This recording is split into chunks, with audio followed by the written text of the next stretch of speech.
विकास के नाम पर कहीं नहीं रहेगा। अगर वो आए तो उससे पूछना, आ नहीं पाएगा, क्योंकि लोग उन्हें गांव में घुसने नहीं दे रहे। उनके किए हुए गलत कारनामों की वजह से लोग लुटेर पार्टी छोड़ करके भाग गए। और जब ये सरकार अलपमत में रहेगी तो फिर निश्चित रूप से विधानसभा भंग होगी और कोई चारा नहीं। और विधानसभा जब भंग होगी तो फिर मध्यावधि चुनाव होगा। और जब मध्यावधि चुनाव होंगे तो फिर इंडियन नेशनल लोकदल पार्टी को सरकार बनाने का अवसर मिलेगा कि नहीं मिलेगा। आज हरियाणा प्रदेश की सरकार के सर पर लगभग 2 लाख करोड़ रुपए का कर्जा है। 2 लाख करोड़ का कर्जा। हमसे कोई पूछे कि यह कर्जा किस बात का है? विकास के लिए तो कहीं एक ईंट नहीं लगी, तो फिर कर्जा कहाँ? आज कर्मचारियों को तनख्वाह देने के लिए पैसा नहीं है इनके पास। हर महीने सरकारी कर्मचारियों को तनख्वाह देने के लिए इन्हें लोन लेना पड़ता है और वो कर्जा निरंतर बढ़ता जा रहा है। कैसे उतरेगा ये?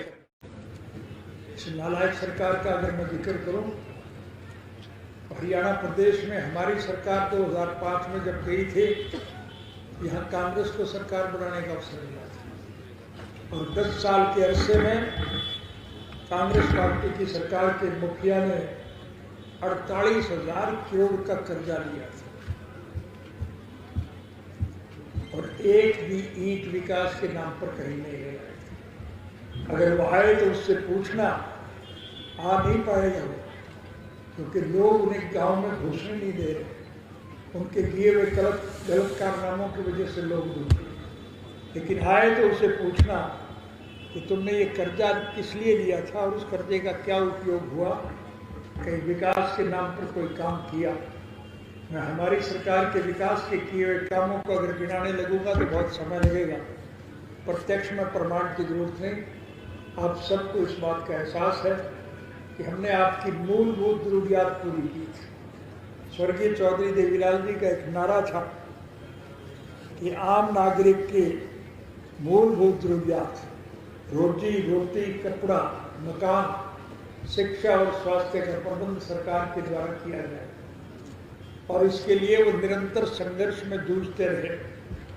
हम तो केवल उनके स्वप्न साकार करने के पक्ष हैं। इसलिए मैं आपसे निवेदन करने आया कि एक सीट का चुनाव नहीं है, इससे समूचे राष्ट्र की परिस्थितियां बदल जाएंगी। अगर इंडियन नेशनल लोकदल पार्टी के प्रत्याशी को 3 तारीख को ऐनक के आगे के निशान का बटन दबा करके आप जिताने का काम करोगे तो फिर निश्चित रूप से हरियाणा प्रदेश में मध्यावधि चुनाव, फिर ये गठजोड़ बिखर जाएगा। इनके लुटेर पार्टी छोड़ करके भाग जाए और जब ये सरकार अलपमत में रहेगी तो फिर निश्चित रूप से विधानसभा भंग होगी और कोई चारा नहीं। और विधानसभा जब भंग होगी तो फिर मध्यावधि चुनाव होगी और जब मध्यावधि चुनाव होंगे तो फिर इंडियन नेशनल लोकदल पार्टी को सरकार बनाने का अवसर मिलेगा कि नहीं मिलेगा। और जब हमें सरकार बनाने का अवसर मिलेगा तो मैं आपसे पलट के पूछता हूँ कि अगर हमने अतीत में अच्छे काम किए हैं तो भविष्य में और ज़्यादा अच्छे काम सिर्फ मैं आपसे एक ही बात कह के जा रहा हूँ, राज बना लो फिर थारे सारे खोटवे काट दो।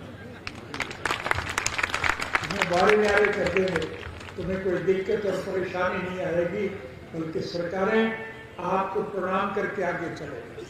इसलिए हमें प्रसन्नता कि आज आपके सहयोग और समर्थन के लिए हमारी पार्टियों के जो एक साथ सोच के मालिक हैं, ये सभी राजनीतिक पार्टियों के लोग कि आज आपके साथ शामिल हो रहे हैं, ये आपको मजबूत इसलिए बनाना चाहते हैं ताकि प्रदेश की नकल देश के दूसरे हिस्सों के लोग भी करेंगे और समूचे राष्ट्र में एक बहुत बड़ा परिवर्तन आए। आज की सरकार का मैं ज़्यादा चर्चा नहीं करूँगा, समय बहुत लग जाएगा, लेकिन जहाँ हमने 10-10 हज़ार करोड़ के कर्जे वापस करने का काम किया, आज हरियाणा प्रदेश की सरकार के सर पर लगभग 2 लाख करोड़ रुपए का कर्जा है। 2 लाख करोड़ का कर्जा। उनसे कोई पूछे कि यह कर्जा किस बात का है?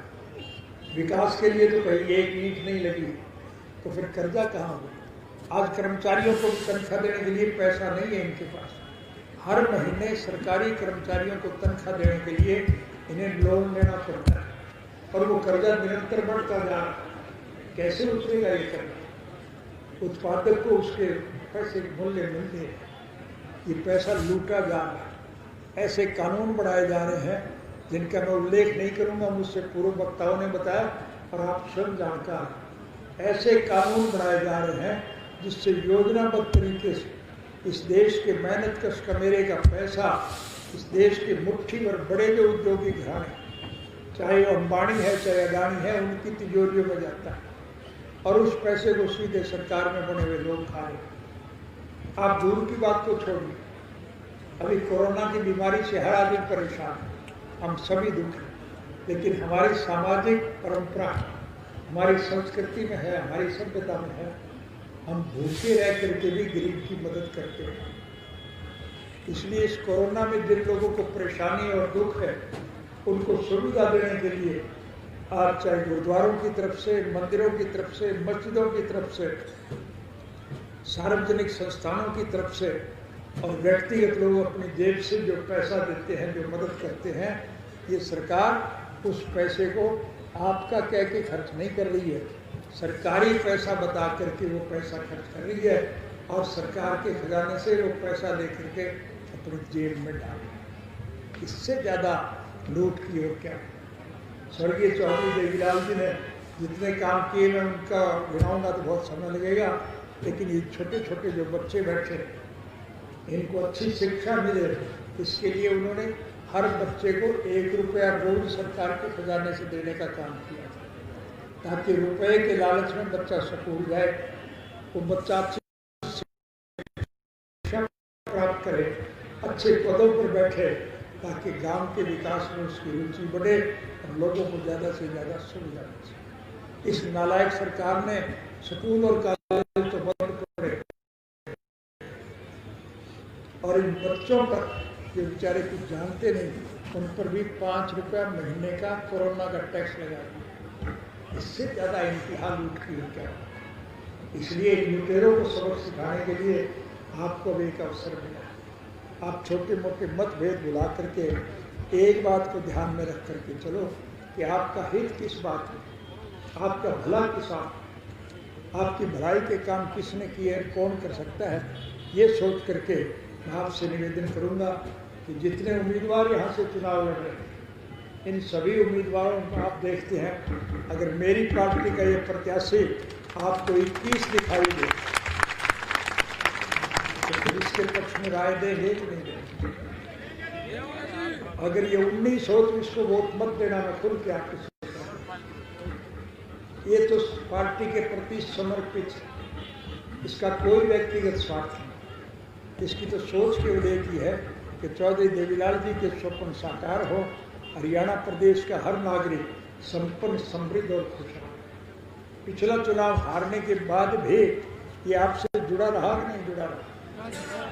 आपके दुख सुख में आपके बीच माता रहा कि नहीं रहा? आपके लिए हर मामले में संघर्ष करता रहा कि नहीं करता? हर लड़ाई में ये आपके साथ अग्रणी लाइन में रहता है। इसलिए इसके साथ नेक, ईमानदार और इस जैसा कोई बहादुर और सुझारू किस्म का व्यक्तित्व नहीं। दूसरे साथी कौन लड़ रहे हैं मैं किसी का चर्चा नहीं करना चाहता, लेकिन मेरी पार्टी का प्रत्याशी आपका सहयोगी है, आपका समर्पित है, आपके दुख सुख में बराबर की भागीदारी करता है। इसके चुनाव चिन्ह ऐनक के निशान के आगे का बटन अगर आप दबाओगे कि जीत के जाएगा तो निश्चित रूप से सत्ता में परिवर्तन आएगा, और सत्ता में जब परिवर्तन आएगा तो फिर संक्षिप्त में आपसे एक ही बात कह के जा रहा हूँ, तो थारे थारे वारे न्यारे कर दूंगा, बोझ बना दूंगा। यही कहने आपके बीच है।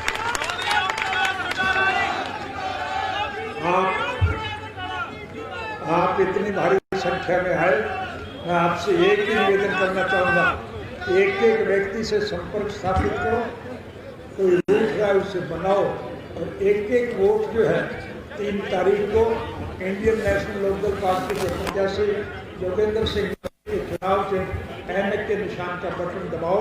यही आपसे कहने आया था। आप सबका बहुत बहुत धन्यवाद।